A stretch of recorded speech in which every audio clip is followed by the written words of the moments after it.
Hey everyone, it's Jessica, and I wanted to share some exciting news about Walkabout. So we've just added a new feature that everybody's been asking for, which is the search bar at the top of the page. However, it's a little bit different than what you're used to with other search bars. You can actually enter in something like music and find places, offers, events that all relate to music. This is going to help you customize your experience on Walkabout and find exactly what you're looking for. You can also use filters to make your results even more specific. So let's say I'm still looking for music. I'm going to click on live music and metal music. That one sounds right.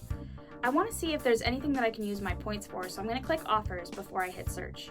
Oh, look at that. There's 2 tickets to Aylstrom at the observatory. I don't know if I want to see that. Let me go to events. What else is happening? Oh, live local bands at Queen Bee's. Cool. If I hadn't been able to search live music, metal music in here, then I'd have to scroll through before I ever found it. But now I can find things specific just based on using filters.